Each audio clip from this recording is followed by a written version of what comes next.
Oh. Yeah. Okay. Hello, Jan. Thank you very much for taking the time and to talk to us. Since 1960, you have dedicated yourself to systemic work in organizations and gained international recognition for helping teams, individuals, business organizations unlock their full potential. So can you please a little bit explain how do you support them in creating space for new opportunities and possibilities? How do you do that? That's an interesting question. Well, I would say it was a big eye-opener when I realized that actually everybody is having some systemic awareness, systemic sensitivity, and systemic intelligence, as we call it. So I remember I was once working with a group of police chiefs, and I explained them the theory, the basic theory, and at the end they said, well, it was really exciting, and in some way you didn't tell us anything new. Part of us knew this already, but now you gave us language to understand what's going on in our organization. And that was a big eye-opener. So the main thing is not trying to convince people or to sell the method, so to speak, but to listen carefully to the systemic intelligence that's already there in the teams or in the organizations, and connect to what's there already. So, yeah. And I realized in the beginning, I try to explain to people how does this work, etc., and I failed mostly. So it was more a question of listening carefully. Okay, so I see. So somehow it's a language, systemic language that we all have we can gain some knowledge. So can you just a little bit talk about the ABC of the main fundamental principles of this systemic language? Why so valuable to learn and apply this approach? Well, when I applied it a little bit immediately to teams, for example, one thing is the whole of a team or an organization is behaving differently than the sum of the parts. So we so often have like a management team, and each of the persons are doing pretty well, but the team as a whole is stuck or moving even backward. So one important thing is to be able to look at the whole. How is the whole behaving? What we see, of course, is the team members, so the parts. But one of the systemic rules, so to speak, is what we cannot see rules a lot, is of big importance. Hang on, sorry. Okay. And well, and that's A, and B, C, and D actually are that in any social system, so any team, any family, any company, any country, any society, there are at least 3 different forces working all the time. And one is the very conscious part. We call it in organizations the upper current. So what you can talk about, it's about more the plannable future, what you can plan. So it's also about goals. It's what do we want, what do we not want, etc. That's usually very accessible. Is it more connected to the rational part, like It's more connected to the rational part. Yeah, exactly. And you can think about it at all times. And you can differentiate there still a lot. So only this part, we could talk a whole day about it. But then there's a second part, and that's more subconscious. In companies, we call it the undercurrent. And you know, with the metaphor of the iceberg, what's underwater is much more than what's above the water. And the currents in the water are more of influence on the movements of the iceberg than the winds above the surface. So in the undercurrent, for example, are all the patterns. patterns in a family, patterns in an organization, and patterns are important to keep the whole thing together. So patterns can be very helpful, but it's also possible that at some point that patterns are getting counterproductive. So that's part of the undercurrent. Patterns, you mean like models, like behavioral models, or like beliefs, or what? No, patterns. A pattern is about from which position do you operate related to others. For example, a very well-known pattern is what we call identification. Okay. So when people are identified with their work, it means their work or their organization, they are like one. Okay. So when you touch on their work, you touch on them. That's the result of identification. Part of their identity, yeah? Yeah. So very often identification means also a big loyalty. And it's very often very helpful. So very identified people, they, as workers, they work hard, they are loyal to their company. But for example, in Corona times, we suddenly saw that people could not do the work that they, as in the way they usually did. And when you are identified then, they felt like, oh, the work is gone, so I am gone. I see. So that can be the difficulty with identification. So that's one of the many patterns that you see in organizations. So these patterns are more unconscious. It's something that we don't. Yeah. In the When you think, yes, when you think about it, of course, you can become aware of it. Or, for example, you see this pattern pretty often in idealistic organizations like NGOs. Because of their ideals, they sometimes feel better than other parts of the world. For example, they feel better than governments, or they feel better than others. So idealism is a good way how to put yourself above the rest of the world.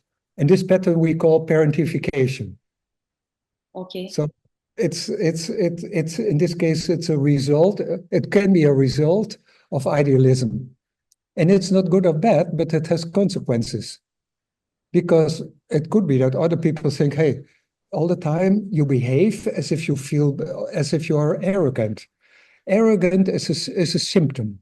It's a symptom of the pattern of parentification. So patterns are about how do you position yourself, conscious or not conscious, usually unconscious, in relationship to your colleagues, to other parts of your organization, to your customers, to the outside world, etc.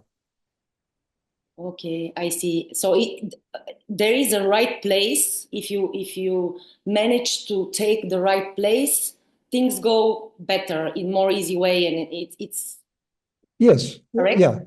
So it could, sure. So it could be that for a long time, this identification is very helpful, but then suddenly, when change is needed, identification is expressed as resistance. I see. Yeah. So usually, resistance in organizations is that people are identified either with a way of working that was functional, but now is not functional anymore. And then they say, don't touch on what once worked well. I see. And I remember when reading your book, Wings of Change, which is translated in Bulgarian, published by Arts and Therapy Institute, you talk about problems as solutions. So maybe what you're saying right now is an example of that. Exactly. How a problem can be a solution to something else. So yeah. And basically what people in organizations experience as a problem, for example, a high sick leave. Many people are ill more than usually. Of course, that's a problem. But from a systemic point of view, we speak of symptoms. So then we wonder the high sick leave of what is it a symptom? Maybe there is in the undercurrent a big sense of the exchange between what we give to the company and what we get in return. It doesn't feel fair. So it's all in the undercurrent, and then it relates to people get ill. Or, well, there are many other reasons, systemic reasons why people can get ill in companies. For example, if people do not feel seen enough. Yeah, if people do not feel seen enough, do not feel acknowledged, do not feel belonging enough, of course, at some point they get depressed. They get isolated, they get depressed, and one of the results might be that they fall ill, for example. Very nice.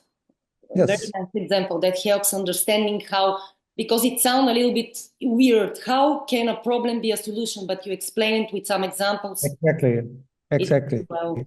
So in May, you're coming in Bulgaria, yeah, right? For two major events, which are organized by again, Arts and Therapy Institute and Butterfly Evolution. So the first event, actually, it's a 2-day workshop, which is designed for leaders, again, manager, business owners, coaches, HR professionals, correct? So anyone responsible for managing like teams and organization.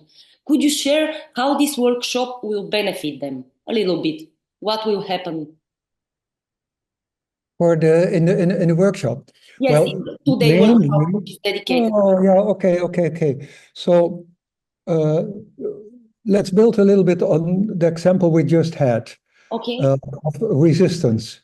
So what people who are in the workshop, for sure, they will understand at the end of the workshop, like how they will have a different perspective on, for example, resistance.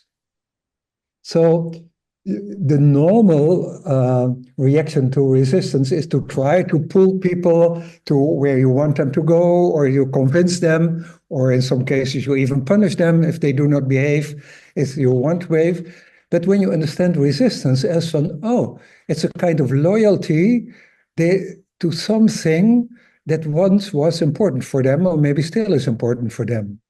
Then after the workshop, when you are a leader or HR manager or whatever, you could ask for people who show a symptom of resistance. You will ask them, for example, what are you trying to protect? What are you trying to preserve? What was so precious for you, conscious or subconscious, that you feel if we are going to change it's also touching on you. So you will have different questions and different perspective after the workshop on many phenomena in your organizations. So you also will have new repertoire of interventions and of questions you can ask, of looking at what you consider to be problems. And what we will do is we will explain, of course, the theory, and we will work on cases of the participants, and we will use the cases of participants in order to understand better what's going on in the system and what does the system need. We never look at organizations with what's wrong. We always look like what's the present state, what's the potential, what are the good reasons that the potential is not reached yet, and what could be interventions in order to unleash the potential. Well, I think that philosophy participants will take with them. Actually, do you understand well that systemic work you can use for two main things? First one is, okay, I have a problem and I want to look at the problem in another way, not a rational way, not the way I used to diagnose the problem. And the other one is, where is my potential? If I'm looking to the future, how can I manage my company, my teams in order to reach? So there are two main, how can I say, areas that it can be helpful. Not only if I have problem, but also if you wanna like more on the marketing point of view, if I wanna see where is the potential of my company for the Yes. next 6 months or Yes. 1 year. Yes. Is it Yes. correct? Exactly. So the origin of this whole work started with a method called a constellation, and it started in the field of therapy. In the field of therapy, usually the point of the starting point is a problem. Yes. For this work, it's not at all necessary to have a problem. When you still feel as a team, like we feel there's more potential than we're reaching now, you can use this approach very well. So that's basically what we do. Tomorrow we have a team of 6 leaders of a big school, and they're doing pretty well. And still, they feel we might have some more potential as a team as a whole. I see how, and you help them unlock this potential, like just. Yeah, but still, we know already because we did some pre-work with this team that there has been a previous leader who had been a good leader, but also very strict. And it means that for the people who are now, they are part of their team, so there's a new leader. The people who are now part of their team, they lost a little bit, for example, the ability to take decisions, because it was the former director who always took the decision. So they also are a little bit hesitant to take decisions. And it can be that one of the interventions we will do is ask them at what point it is this organization you had to let go of the freedom to take decisions yourself. And then maybe to have them to what we call to insource, to take back again the natural ability to take decisions. So pretty often in organizations, we hand over part of our capabilities either to rules, either to leaders, and we do it, of course, to laws in countries, meaning we do not decide ourselves so much anymore. So pretty often in teams, you need to insource again some of these abilities that has been given away either to rules, either to laws, either to bosses or whatsoever. So to That's feel one of again responsible, I am responsible for the decision. I can make decision and I'm exactly, responsible for them. exactly, exactly. Empower them Yes, somehow again. exactly. Okay, I see that. And somehow I was always wondering, because change, everything is changing in nature. It's the most natural state, change, Yeah, transformation. Nothing stays the same, actually. And yeah. somehow you answered this question, but why so difficult for people, an organization to change, to transform themselves? Well, there are two main reasons. One has to do with all these patterns from the undercurrent. So the patterns are very helpful to produce continuity, to produce predictability, and to produce stability. So with a lot of change, you need to step out of some of the patterns, meaning it might feel unstable, meaning you do not know where we will be next tomorrow. So basically all these patterns, all the time they shout, don't change, don't change, don't change.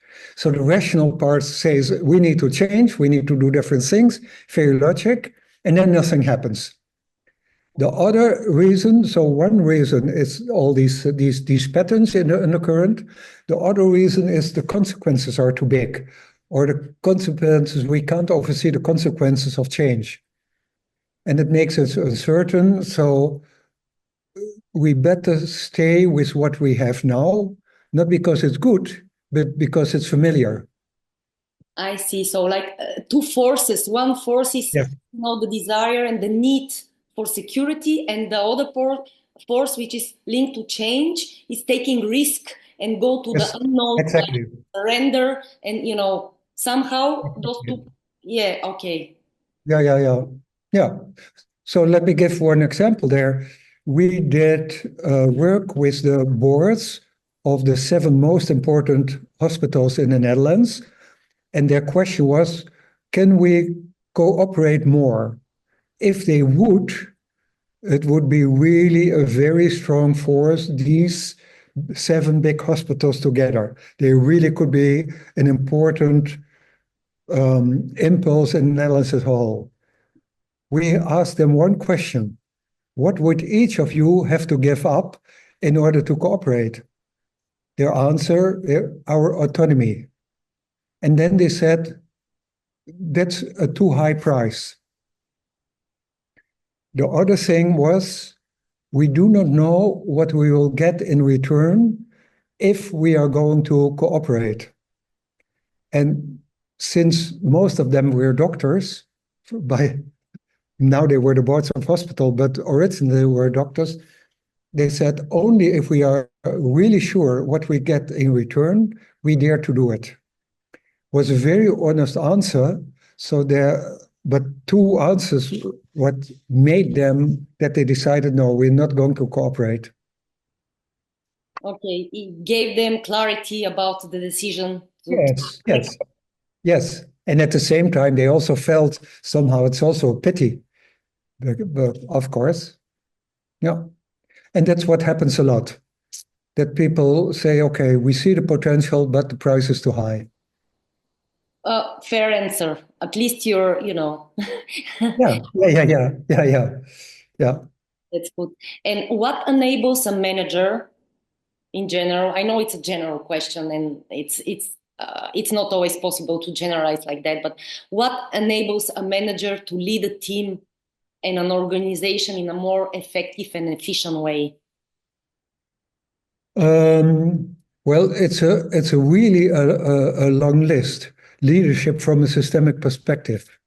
Top 3. So, top 3.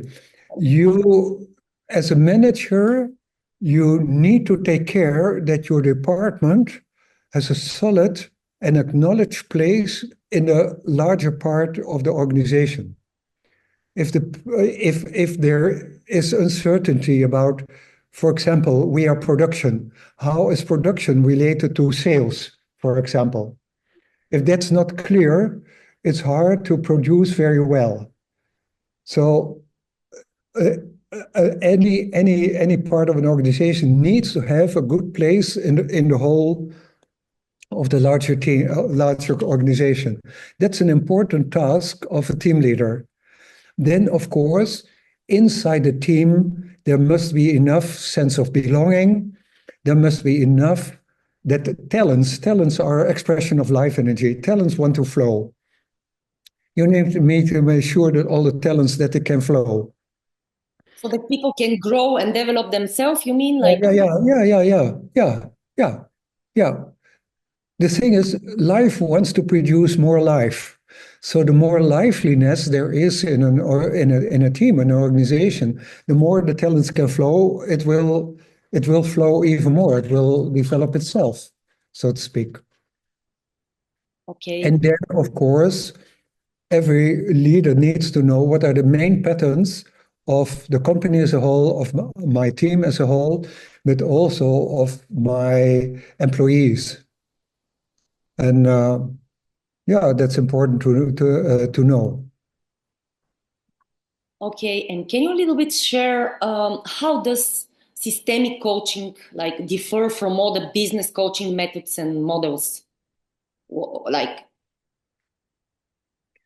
Yeah,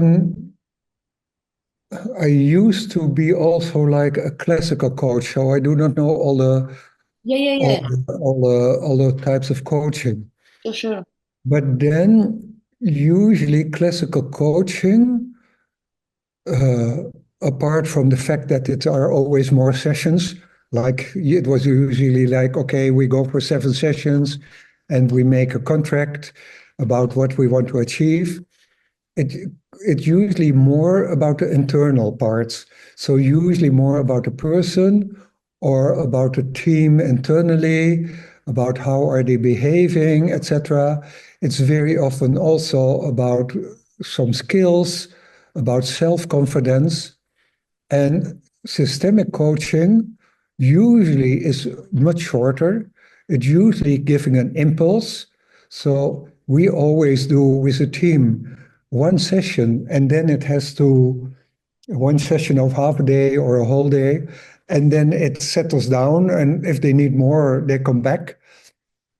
And it's more about the system as a whole. Mm-hmm. So less about individuals, but more about a whole.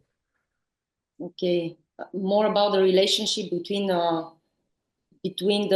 entity, the different elements of this system, Yeah. and the system itself. Yeah, exactly.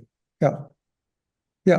Or for example, about the identity of a team as a whole.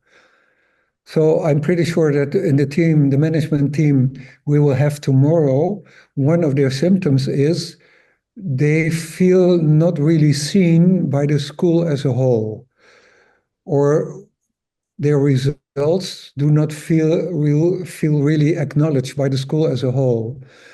And we suspect that they are not really clear about the question, what are we for the school? For example, are we the spark givers? Are we the guides? Are we the bringing you into safety when there are troubles? So the identity of the team means what are you for the team as a whole, and what are you for the organization as a whole? We call that leading principles. And this is, if that's not clear, it's very likely that what the team is producing is not really seen or acknowledged. And maybe it's not coherent. Maybe the decision, Yeah. I make a decision, what guides my decision? Exactly. Yeah. Or different team members have different ideas about what are we for the school as a whole. Sure. So if some, for example, feel we are the controllers and others feel we are the stimulators, and in the team a decision is taken, then for those who feel we are controllers, they will behave differently than those team members who feel we are more the stimulators. Absolutely. It sounds logical. Absolutely. Yeah. So that's one of the interventions we do pretty often, exploring like this leading principles. What are you for the organization as a whole? Okay, I see. And actually, I wanted to talk a little bit about traumatic events. And Yeah. we all know that in our life, personal trauma can lead to like stagnation, Yeah. stuckness. It has negative impact on health, on success, on relationship in general. Yes. Can organization also experience trauma, and how this could affect them? And can you give some examples so it's more clear? Yeah. So that was also a surprise. I spent some time about exploring trauma in organizations. And yes, it's possible that the organization as a whole is suffering from trauma. And it's really, really strange because we all know an organization as a whole does not have a memory, but it behaves as if it has a memory. We all know an organization does not have a body, but it behaves as if it has a body. And that's really a strange phenomenon. We don't know why, but that's how it works. And so, for example, let me give one. That is an example of many years ago of a oil company. Maybe you remember that in the Caribbean Sea, many years ago, an oil pipe was broken. And that somehow led to a big trauma in the whole oil company. To an extent, by the way, that the number of cancer patients on employees in the company, it increased tremendously. One of the effects of that trauma was one of the symptoms after the trauma, they went into perfectionism. That is one of the reactions of organization trauma you sometimes see. And it shows like things are too good to be true. For example, zero tolerance for mistakes. When you think about it, it's logic. Because once there was a big mistake causing a lot of trouble, pollution, economic loss, etc., in the Caribbean Sea. So the reaction of the system as a whole, and that's the undercurrent, went into never anymore a mistake. Yeah, so not rationally, but in the current undercurrent. Yeah, so that was one of the reactions, and yes, it happens pretty often, trauma in organizations, and we are pretty optimistic, by the way, what you can do about it. It's not necessary to heal the trauma as a whole. It's also impossible, because it would mean you would want to change the past. So one of the things is to integrate the event, meaning this accident for always is part of our company. So the normal reaction is when there's an accident or an incident or a traumatic event, you try to keep it away, to keep it out of the press, but that won't help. What one intervention that helps is to really say, for always it's part of us. The other things, what usually happens is as a reaction of trauma, and in organizations, there's usually capabilities, they are exported. For example, the capability to make mistakes. Mm-hmm. So that's the other intervention in trauma, where you need to integrate again the parts that were split off. So in order to survive, the normal reaction is to split off parts, also with personal trauma. But also that happens in the organization as a whole.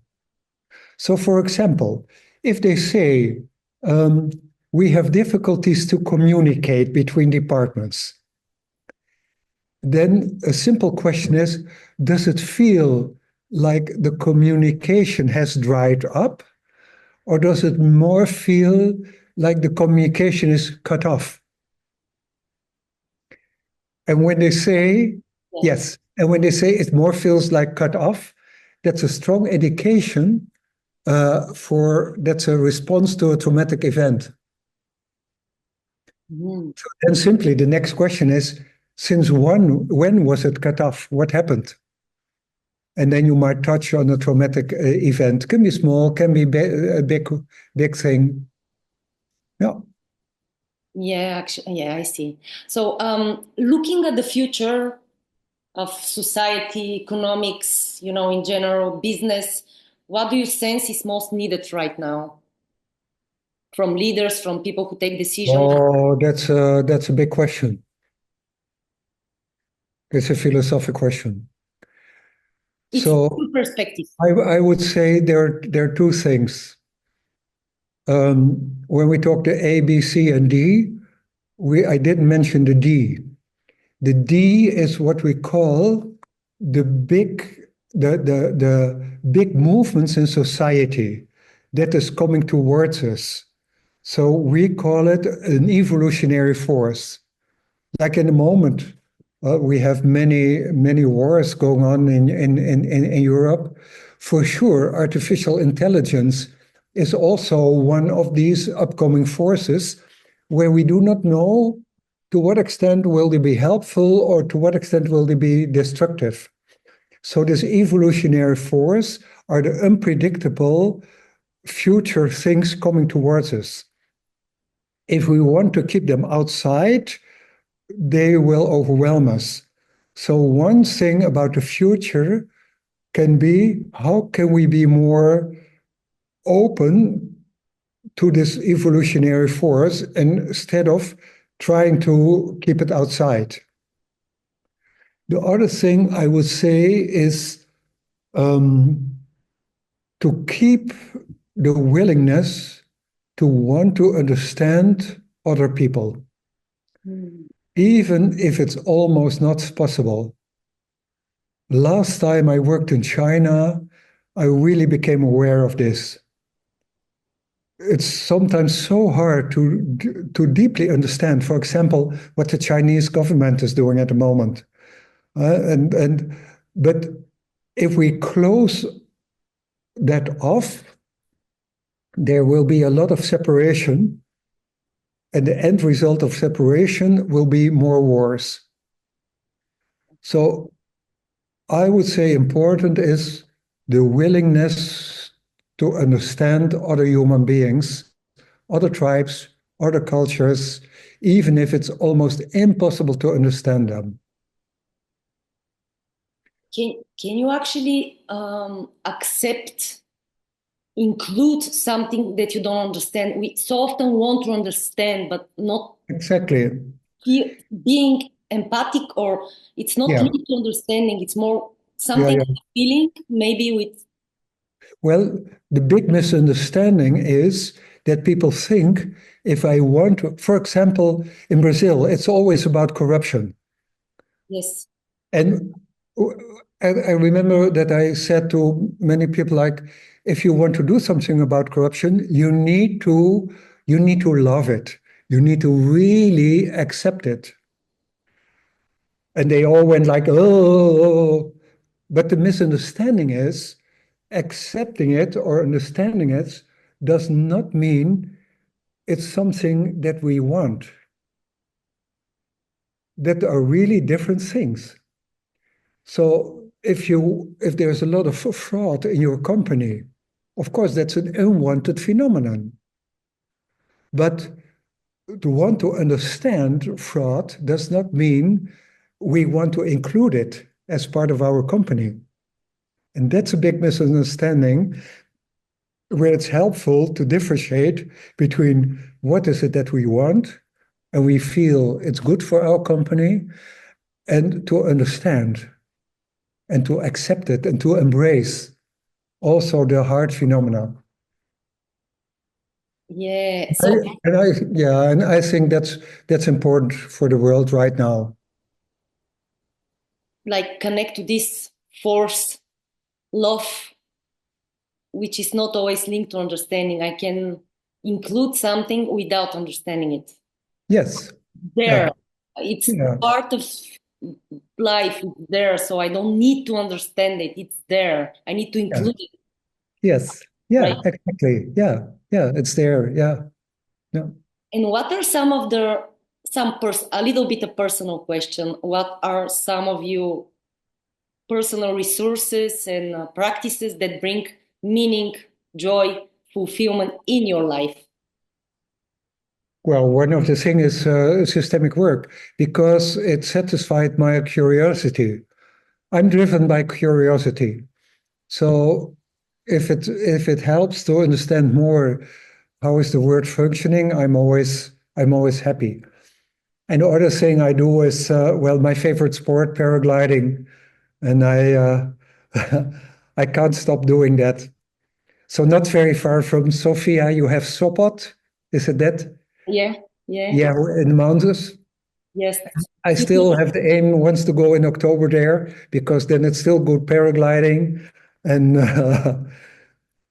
I maybe when I'm in Bulgaria in May, I also bring my equipment for paragliding. I don't know yet.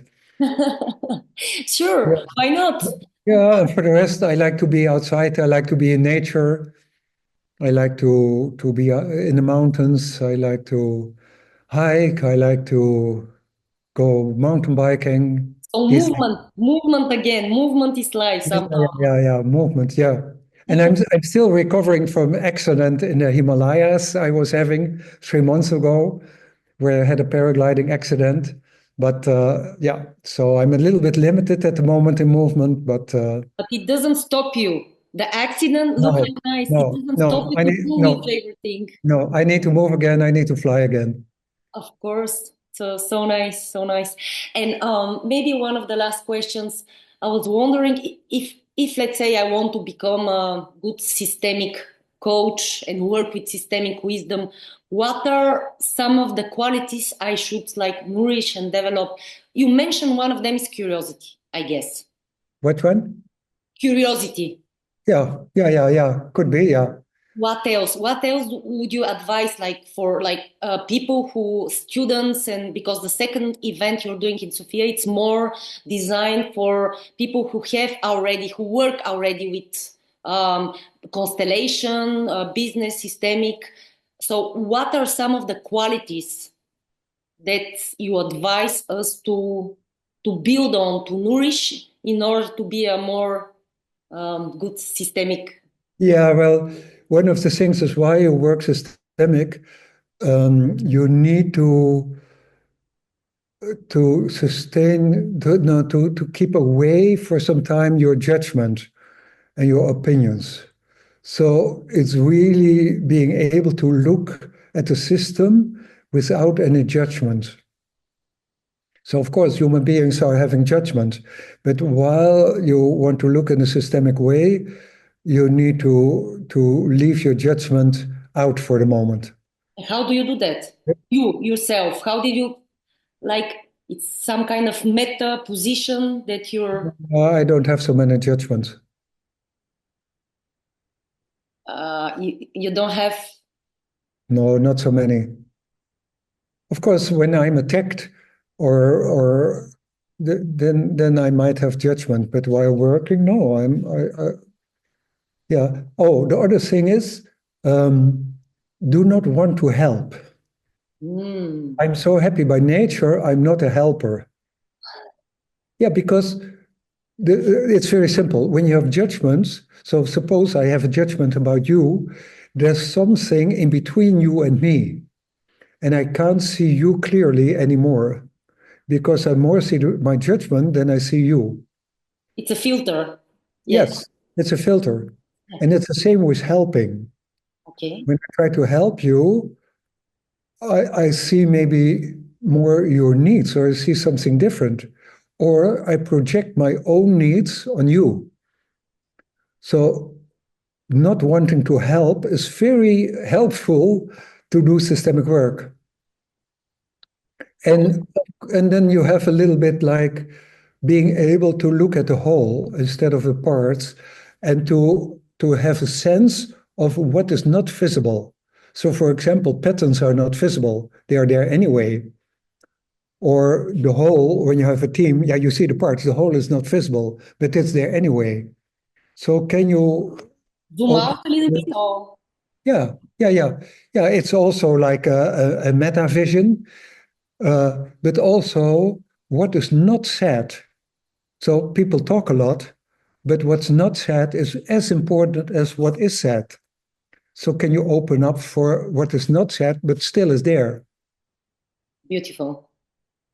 Yeah. Thank you so much, beautiful. And just one last question, which you little bit maybe you answer, but like we are in 2025, and in order to be more open to the future, to embrace the future, to navigate change more in the best possible way, what advice would you give us to like people who manage teams and organization? Is there any advice, one last thing you can say? We are in 2025. I wish you could.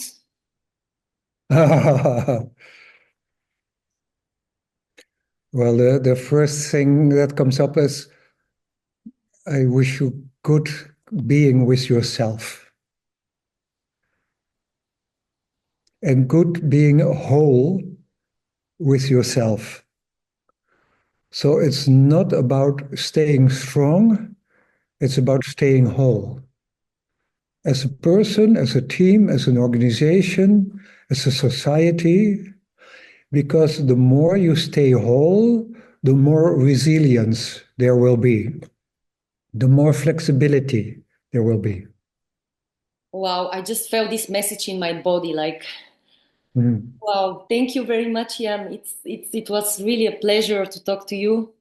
And You're most welcome. My pleasure, the way how you are present and the way we talked and the way you ask questions. it's a beautiful way to start the week on Monday, to have a meaningful conversation with somebody like you. Very grateful. Thank you. And I'll see you very soon in Sofia, I hope. Thank you so much. See you later. Thank you, Jan. Bye. See you later. Bye. Bye-bye.